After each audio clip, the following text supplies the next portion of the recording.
ശുശ്രൂഷ നിങ്ങളെ ഏർപ്പെട്ടതിന് ശേഷം നിങ്ങളുടെ പ്രിയപ്പെട്ടവർക്ക് മദ്യപാനത്തിൽ നിന്ന് മോചനം ലഭിച്ചിട്ടുണ്ടോ എന്നാണ് ചോദിച്ചത്. ഉണ്ടോ? ഉണ്ടെങ്കിൽ ഉണ്ടെന്ന് പറയാം, ഇല്ലേ ഇല്ലെന്ന് പറയാം. ഉണ്ട്, തീർച്ചയായിട്ടും ഉണ്ട്. ഉത്തരം 12 വർഷം എന്റെ ഭാര്യയുടെ കണ്ണുനീരോടുള്ള പ്രാർത്ഥനയാണ് നീണ്ട എന്റെ മദ്യപാനത്തിൽ നിന്ന് മോചനം ലഭിച്ചത്.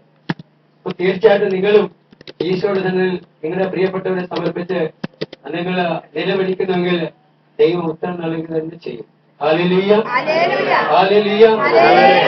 അവിടുന്നാണ് നമ്മളെ അനാഥരായി പറഞ്ഞയക്കുകയില്ല എന്ന് അരുളി ചെയ്തത്. ഹല്ലേലൂയ.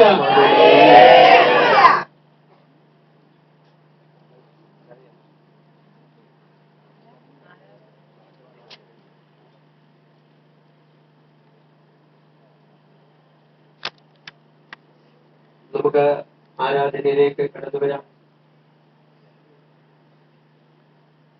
സ്നേഹസമ്പന്നനായ സ്വർഗപിതാവിന്റെ അളവുറ്റ സ്നേഹമാണ്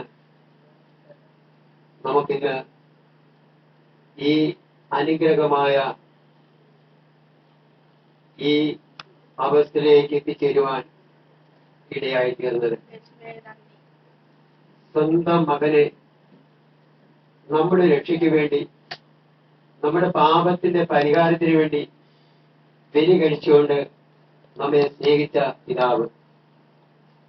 ആ പിതാവിനെ എങ്ങനെ നമ്മൾ കുമ്പിട്ട് ആരാധിക്കണമെന്ന് നമ്മൾ ഓരോരുത്തരും ചിന്തിക്കുക. ആ പിതാവിന്റെ തിരുവിഷ്ടം നിറവേറിക്കൊണ്ട് കുരിശിൽ നമ്മൾക്കായി ബലിയായ ഈശോനാഥൻ, ആ ഈശോയെ നമുക്ക് കുമ്പിട്ട് ആരാധിക്കാം. ദൈവത്തെ നമുക്ക് തിരിച്ചറിയുവാൻ ദൈവം തന്നെ അവിടുത്തെ ആത്മാവിനെ നമ്മുടെ മേലൊരു വ്യവസ്ഥ കൂടാതെ വർഷിച്ചു. ആ പരിശുദ്ധാത്മാവിനെ നമുക്ക് കുമ്പിട്ട് ആരാധിക്കാം. ഇന്നത്തെ എല്ലാ അപേക്ഷ കത്തുകളും നമുക്ക് വീണ്ടും അമ്മയുടെ വിപുല ഹൃദയം വഴി ഈശോയുടെ കാര്യങ്ങളിലേക്ക് സമർപ്പിക്കാം. ദൈവത്തിന്റെ വാഗ്ദാനം നമ്മോട് കൂടെ അവിടെ നമ്മളെ അനാഥരായി പറഞ്ഞയക്കുകയില്ല. നമുക്ക് ദൈവത്തെ കുമ്പിട്ട് ആരാധിക്കാം. ദൈവത്തെ ആരാധിച്ച മക്കളുടെ തലമുറയിലേക്കാണ് നമ്മൾ ഒരുമിച്ചായിരിക്കും.